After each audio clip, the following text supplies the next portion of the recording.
ओम शांति। आज प्यारे बाबा के 6 तारीख के महावाक्य हैं। आज 6 जनवरी के महावाक्यों में बाबा विशेष एक गहरे रहस्य की बात जो समझा रहे हैं वो है कि निष्काम सेवादारी कौन है। सिर्फ एक शिव बाबा ही निष्काम सेवादारी हैं। हम सभी सेवादारी जो भी सेवा करते हैं, चाहे ज्ञान सुनाने की, चाहे योग लगाने की, प्रदर्शनी समझाने की, स्थूल सूक्ष्म जो भी हम सेवाएं करते हैं, लौकिक में भी भक्ति मार्ग में भी जो भी सेवाएं करते हैं, लेकिन सबका सेवा के फल के साथ पार्ट जुड़ा हुआ है। सबको जो भी सेवा करते हैं उसके फल की प्राप्ति होती है। हम जो सेवा करते हैं हमको सतयुग त्रेता में 21 जन्मों की भगवान के वर्षे के प्राप्ति के फल की प्राप्ति हो जाती है। भक्ति मार्ग में जो करते हैं उनको एक जन्म के लिए अगले जन्म में अच्छा मिल जाता है। लेकिन एक शिव बाबा ही निष्काम सेवादारी हैं जो सारे विश्व का कल्याण करते हैं, लेकिन फिर भी वो सतयुग में कोई सुख वैभव भोगने के लिए नहीं आते, क्योंकि वो निष्काम सेवादारी हैं। दूसरा बाबा ने कहा लोग गीता पढ़ते रहते हैं, उसमें आता कि रुद्र ज्ञान यज्ञ जिससे विनाश ज्वाला प्रज्वलित हुई। तो विनाश की बात पर आज बाबा समझा रहे हैं कि नेचुरल कैलेमिटी सिविल वार के द्वारा तो है ही है, लेकिन एटॉमिक वार छोटे छोटे तो परीक्षण निरीक्षण करते रहते हैं, लाखों करोड़ों खर्चा करके बनाते रहते हैं। अब तो बड़े बड़े भी बहुत बना लिए हैं, लेकिन वो कोई रखने के लिए नहीं बनाए गए हैं। बाबा ने कहा उनका यूज़ तो होगा ही, लेकिन जो भी होगा ड्रामा के अंदर विनाश भी सब बच्चों के लिए कल्याणकारी है, शुभ कार्य है। आज बाबा ने इस बात को शुभ कार्य की बात कही, क्योंकि इसमें ही पुरानी दुनिया का दुख अशांति वाली समस्याओं वाली दुनिया का विनाश होता है और नई सुख शांति की दुनिया आ जाती है। लेकिन ये सब होता किसके लिए है, तो आज बाबा स्पष्ट कर रहे हैं, बच्चे, आप सब बच्चों के लिए। क्योंकि आप सब बच्चे ही बाप को पहचान करके बाप को याद करते हो, तो याद करने के लिए भी ज्ञान चाहिए, स्वदर्शन चक्र घुमाने के लिए भी ज्ञान चाहिए, और ज्ञान बाबा से रोज हम बच्चे ले ही रहे हैं। बाबा का ज्ञान हमको रोज प्रतिदिन की मुरलियों में नया नए खजाने मिलते ही रहते हैं, जिससे हमारा योग बाबा से, योग से विक्रम विनाश, तो इधर से ब्राह्मणों के विक्रम विनाश होते, उधर से विनाश की ज्वाला भी तीव्रता की ओर जाती है। तो इसलिए बाबा समझा रहे हैं ये एक शुभ कार्य है जो तुम बच्चों के लिए ही होता है। और दूसरा बाबा स्वयं के लिए कह रहे कि निष्काम सेवादारी मैं ही हूँ, बाकी सबको कर्म का फल, सेवा का फल लेना ही होता है। तो आज की मुरली का सार है, मीठे बच्चे, तुम जो भी कर्म करते हो उसका फल अवश्य मिलता है। निष्काम सेवा तो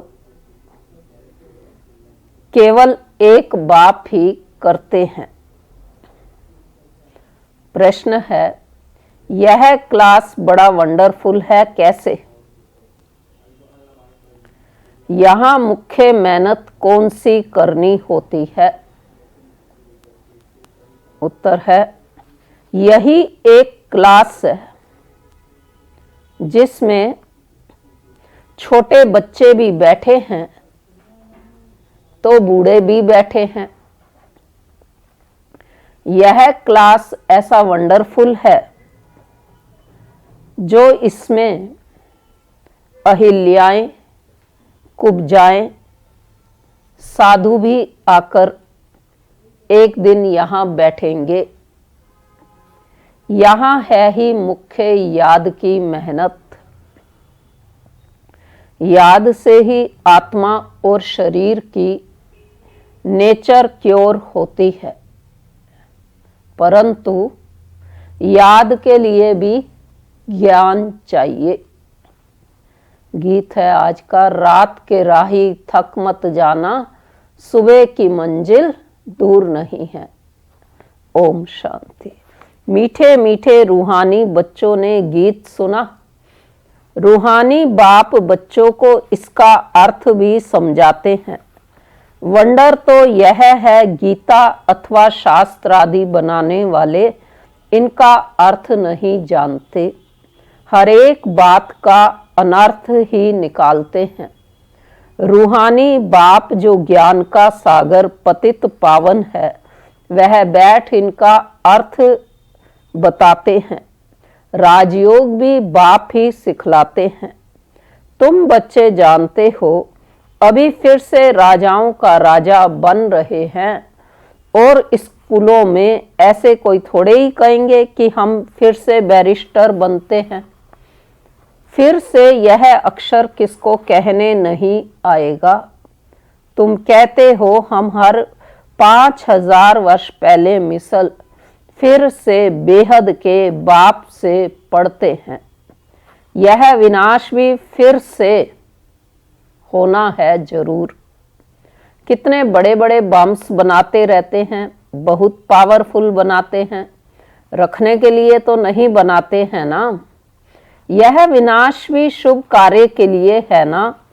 तुम बच्चों को डरने की कोई दरकार नहीं है। यह है कल्याणकारी लड़ाई। बाप आते ही हैं कल्याण के लिए, कहते भी हैं बाप आकर ब्रह्मा द्वारा स्थापना, शंकर द्वारा विनाश का कर्तव्य कराते हैं। वास्तव में देखा जाए तो स्थापना और विनाश का कार्य पैरेलल में चलता ही चलता है। जब शिव बाबा ब्रह्मा तन में आए, महावाक्य उच्चारित करने लगे, सूक्ष्म रूप से स्थापना का कार्य शुरू हो गया, तो साथ साथ जो है स्थूल रूप से पहला एटम बम भी उस समय बन चुका था। तो इसलिए देखा जाए तो स्थापना और विनाश का कार्य साथ साथ चलता है। बीच बीच में रिहर्सल के रूप में नेचुरल क्लैमिटीज़ भी होती रही, छोटी मोटी लड़ाइयाँ भी होती रही, लेकिन फाइनल जो है वो तो जब स्थापना का कार्य पूरा हो तो स्थूल रूप से विनाश का कार्य चले। तो इसलिए बाबा समझा रहे हैं कि बाप आकर ब्रह्मा द्वारा स्थापना, शंकर द्वारा विनाश का कर्तव्य कराते हैं। सो यह बम शादी हैं ही विनाश के लिए, इनसे ज़्यादा और तो कोई चीज़ है नहीं। साथ साथ नेचुरल क्लैमिटीज़ भी होती है, उनको कोई ईश्वरीय क्लैमिटीज़ नहीं कहेंगे। यह कुदरती आपदाएं ड्रामा में नूंद है, यह कोई नई बात नहीं है। कितने बड़े बड़े बम्स बनाते रहते हैं, कहते हैं हम शहरों के शहर ख़त्म कर देंगे। अभी जो जापान की लड़ाई में बम्स चलाए, यह तो बहुत छोटे थे, अभी तो बड़े बड़े बम्स बनाए हैं। जब ज़्यादा मुसीबत में पड़ते हैं, सहन नहीं कर सकते, तो फिर बम्स शुरू कर लेते हैं। कितना नुकसान होगा वह भी ट्रायल कर देख रहे हैं। अरबों रुपया खर्चा करते हैं। इन बनाने वालों की तनख्वाह भी बहुत होती है। तो तुम बच्चों को खुशी होनी चाहिए, पुरानी दुनिया का ही विनाश होना है। तुम बच्चे नई दुनिया के लिए पुरुषार्थ कर रहे हो। विवेक भी कहता है पुरानी दुनिया खत्म होनी है जरूर। बच्चे समझते हैं कलयुग में क्या है, सतयुग में क्या होगा। तुम अभी संगम पर खड़े हो, जानते हो सतयुग में इतने मनुष्य नहीं होंगे, तो इन सब का विनाश होगा। यह कुदरती आपदाएं कल्प पहले भी हुई थी। पुरानी दुनिया खत्म होनी ही है। क्लैमिटीज तो ऐसी बहुत होती आई हैं, परंतु वह होती हैं थोड़े अंदाज में। अभी तो यह पुरानी दुनिया सारी खत्म होनी है। तुम बच्चों को तो, अब बाबा अपने बच्चों को तैयार कर रहे हैं, क्या कह करके कि तुम बच्चों को तो बहुत खुशी होनी चाहिए कि हम रूहानी बच्चों को परम पिता परमात्मा बैठ समझाते हैं। कौन सी बात समझाते हैं? यह विनाश तुम्हारे लिए हो रहा है। यह भी गायन है, रुद्र ज्ञान यज्ञ से विनाश ज्वाला प्रज्वलित हुई। कई बातें गीता में हैं जिनका अर्थ बड़ा अच्छा है, परंतु कोई समझते थोड़े ही हैं। वह शांति मांगते रहते हैं। तुम कहते हो जल्दी विनाश हो तो हम जाकर सुखी होवें। बाप कहते हैं सुखी तब होंगे जब सतो प्रदान होंगे।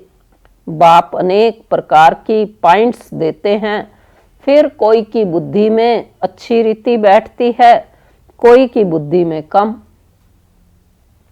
बुढ़ियाएं समझती हैं शिव बाबा को याद करना है बस। उनके लिए समझाया जाता है अपने को आत्मा समझ बाप को याद करो। फिर भी वर्षा तो पा लेती हैं, साथ में रहती हैं। प्रदर्शनी में सब आएंगे। अजामिल जैसी पाप आत्माओं, गणिकाओं आदि सबका उद्धार होने का है। मेहतर भी अच्छे कपड़े पहनकर आ जाते हैं। गांधी जी ने अछूतों को फ्री कर दिया, साथ में खाते भी हैं। बाप तो और भी मना नहीं करते हैं। समझते हैं इन्हों का भी उद्धार करना ही है। काम से कोई कनेक्शन नहीं है। इसमें सारा मदार है बाप के साथ बुद्धि योग लगाने का। बाप को याद करना है। आत्मा कहती है मैं अछूत हूँ। आरती में गाते हैं ना, मैं पापी हूँ, नीच हूँ, कपटी हूँ, कहते आए। तो आत्मा कहती है मैं अछूत हूँ। अब हम समझते हैं हम सतो प्रधान देवी देवता थे, फिर पुनर्जन्म लेते लेते अंत में आकर पतित बने हैं। अब फिर मुझ आत्मा को पावन बनना है। तुमको मालूम है सिंध में एक बिल्ली आती थी, ध्यान में जाती थी, दौड़कर आए मिलती थी। समझाया जाता था इनमें भी आत्मा तो है ना। आत्मा का हक है अपने बाप से वर्षा लेना। उनके घर वालों को कहा गया इनको ज्ञान उठाने दो। बोले हमारी बिरादरी में हंगामा होगा। डर के मारे उनको ले गए।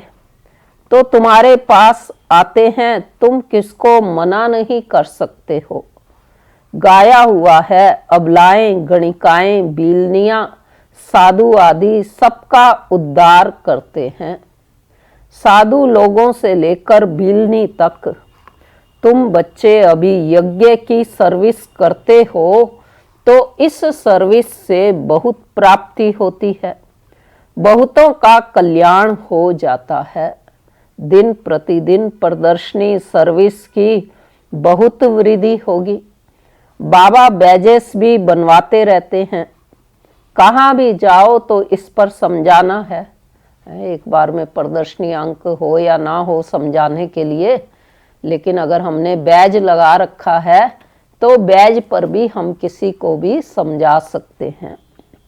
तो यह बाप, यह दादा, यह बाप का वर्षा।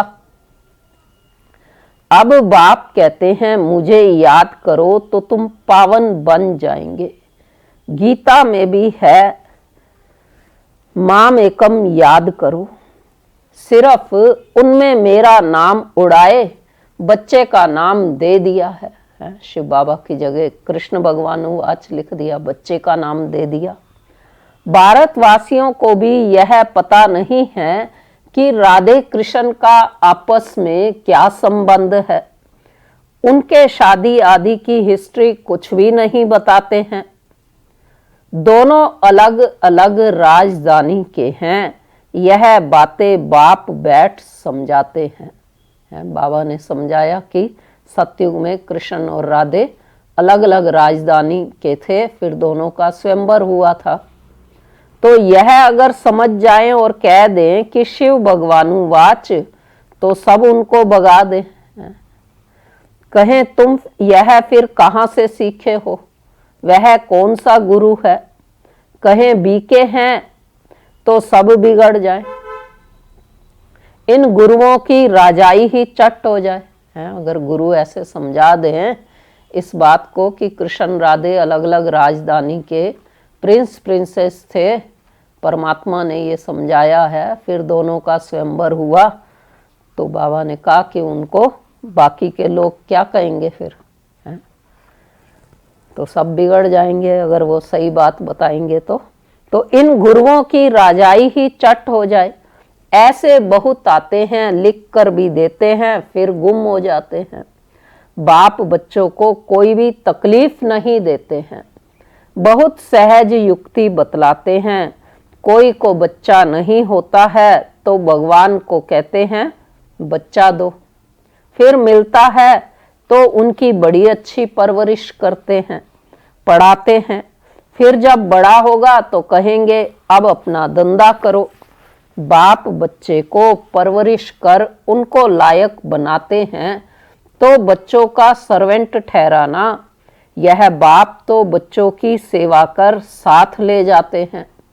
वो लौकिक बाप समझेगा बच्चा बड़ा हो अपने धंधे में लग जाए, फिर हम बूढ़े होंगे तो हमारी सेवा करेगा। और यह बाप तो सेवा नहीं मांगते हैं। क्यों? यह है ही निष्काम।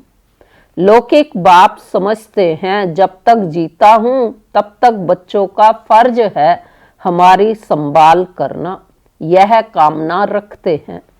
यह बाप तो कहते हैं मैं निष्काम सेवा करता हूं। हम राजाई नहीं करते हैं। मैं कितना निष्काम हूं, और जो कुछ भी करते हैं तो उसका फल उनको जरूर मिलता है। यह तो है सबका बाप।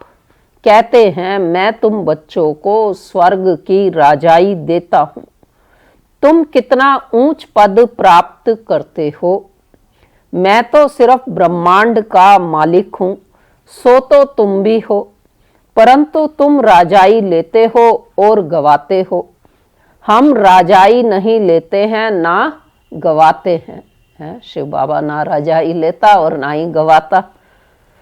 हमारा ड्रामा में यह पार्ट है कि तुम बच्चे सुख का वर्षा पाने का पुरुषार्थ करते हो, बाकी सब सिर्फ शांति मांगते हैं। बाकी के लोग भगवान से शांति मांगते। वो गुरु लोग तो कहते हैं क्यों वो सिर्फ शांति मांगते, सुख क्यों नहीं मांगते? क्योंकि गुरुओं ने शुरू से क्या कहा? वो गुरु लोग कहते हैं सुख कागविष्ठा समान है। कागविष्ठा माना कौवे की बीट के समान, इसलिए वह शांति ही चाहते हैं। वह यह नॉलेज उठा ना सके, उनको सुख का पता ही नहीं है। बाप समझते हैं शांति और सुख का वर्षा देने वाला एक मैं ही हूं। सत्युग त्रेता में गुरु होता नहीं, वहां रावण ही नहीं, वह है ही ईश्वरीय राज्य। यह ड्रामा बना हुआ है, यह बातें और किसकी बुद्धि में बैठेंगी नहीं। तो बच्चों को अच्छी रीति धारण कर और ऊंच पद पाना है। अभी तुम हो संगम पर, जानते हो नई दुनिया की राजधानी स्थापन हो रही है, तो तुम हो ही संगम युग पर, बाकी सब हैं कलयुग में। वह तो कल्प की आयु ही लाखों वर्ष कह देते हैं, घोर अंधियारे में है ना, गाया भी हुआ है, कुंभकर्ण की नींद में सोए पड़े हैं। विजय तो पांडवों की गाई हुई है, विजय तो पांडवों की गाई हुई है। तुम हो ब्राह्मण, यज्ञ ब्राह्मण ही रचते हैं।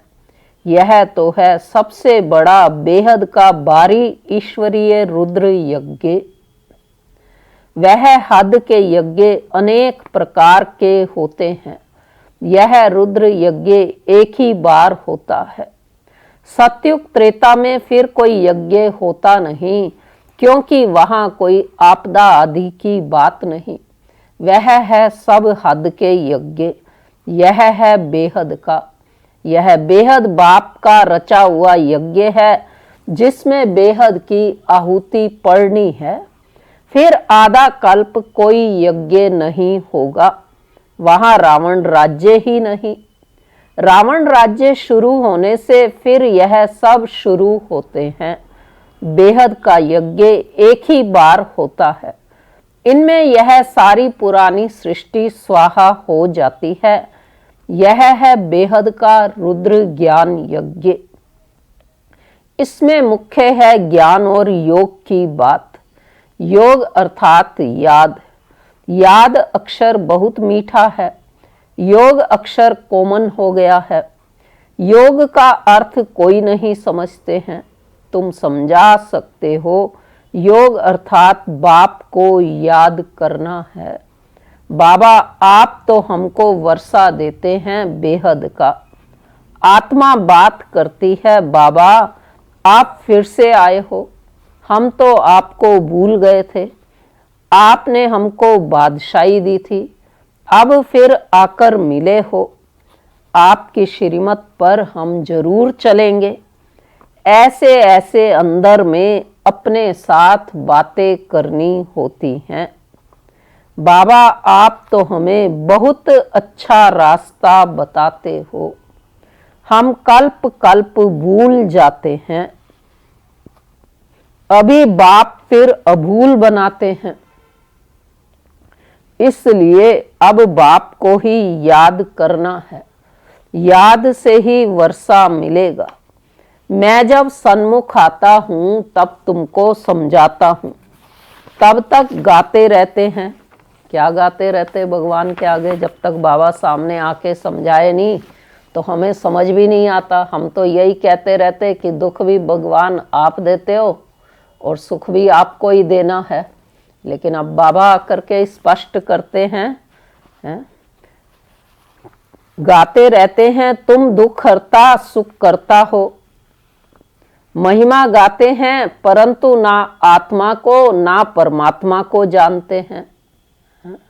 ना ये जानते हैं कि भगवान तो सुख ही देता है, दुख कोई थोड़े देता है। तो अभी तुम समझते हो, इतनी छोटी बिंदी में अविनाशी पार्ट नूंदा हुआ है। यह भी बाप समझाते हैं। उनको कहा जाता है परम पिता परमात्मा अर्थात परम आत्मा। बाकी कोई बड़ा हजारों सूर्य मिसल नहीं हूं। हम तो टीचर मिसल पढ़ाते रहते हैं।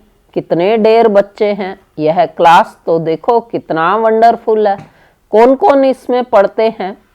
अबलाएं, कुब्जाएं, साधु भी एक दिन आकर बैठेंगे। बुढ़ियाएं, छोटे बच्चे आदि सब बैठे हैं। ऐसा स्कूल कभी देखा? यहाँ है याद की मेहनत। यह याद ही टाइम लेती है। याद का पुरुषार्थ करना यह भी ज्ञान है ना। याद के लिए भी ज्ञान, चक्र समझाने के लिए भी ज्ञान। नेचुरल सच्चा सच्चा नेचर क्योर इसको कहा जाता है। तुम्हारी आत्मा बिल्कुल प्योर हो जाती है। वह होती है शरीर की क्योर, यह है आत्मा की क्योर। आत्मा में ही खाद पड़ती है। सच्चे सोने का सच्चा जेवर होता है। अभी यहाँ बच्चे जानते हैं कि शिव बाबा सन्मुख आया हुआ है। बच्चों को बाप को जरूर याद करना है। हमको अब वापस जाना है, इस पार से उस पार जाना है। बाप को, वर्षे को और घर को भी याद करो। वह है स्वीट साइलेंस होम। दुख होता है अशांति से, सुख होता है शांति से। सतयुग में सुख, शांति, संपत्ति सब कुछ है, वहां लड़ाई झगड़े की बात ही नहीं। तो बच्चों को भी यही फुरना होना चाहिए कि हमको सतो प्रधान सच्चा सोना बनना है, तभी ऊंच पद पाएंगे। यह रूहानी भोजन मिलता है, उसको फिर उगारना चाहिए। आज कौन सी मुख्य पॉइंट सुनी, यह भी समझाया। यात्राएं दो होती हैं, रूहानी और जिस्मानी। यह रूहानी यात्रा ही काम आएगी। भगवानुवाच मन मना भव। अच्छा, मीठे मीठे सिकी लदे बच्चों प्रति मात पिता बाप दादा का याद प्यार और गुड मॉर्निंग। रूहानी बाप की रूहानी बच्चों को नमस्ते। हम रूहानी बच्चों की रूहानी बाप दादा को नमस्ते। तो धारणा की पॉइंट पहली है, यह विनाश भी शुभ कार्य के लिए है, इसलिए डरना नहीं है। कल्याणकारी बाप सदा कल्याण का ही कार्य कराते हैं, इस स्मृति से सदा खुशी में रहना है। दूसरा, सदा एक ही फुरना रखना है कि सतो प्रधान सच्चा सोना बन ऊंच पद पाना है। जो रूहानी भोजन मिलता है उसे उगारना है। वरदान है, सत्संग द्वारा रूहानी रंग लगाने वाले सदा हर्षित और डबल लाइट भव। स्पष्टीकरण है वरदान का, जो बच्चे बाप को दिल का सच्चा साथी बना लेते हैं, उन्हें संग का रूहानी रंग सदा लगा रहता है। बुद्धि द्वारा सत बाप, सत शिक्षक और सतगुरु का संग करना, यही सत्संग है। जो इस सत्संग में रहते हैं वो सदा हर्षित और डबल लाइट रहते हैं। उन्हें किसी भी प्रकार का बोझ अनुभव नहीं होता। वे ऐसा अनुभव करते जैसे भरपूर हैं। खुशियों की खान मेरे साथ है। जो भी बाप का है वह सब अपना हो गया। स्लोगन है, अपने मीठे बोल और उमंग उत्साह के सहयोग से दिल शिकस्त को शक्तिवान बनाओ। अच्छा, ओम शांति।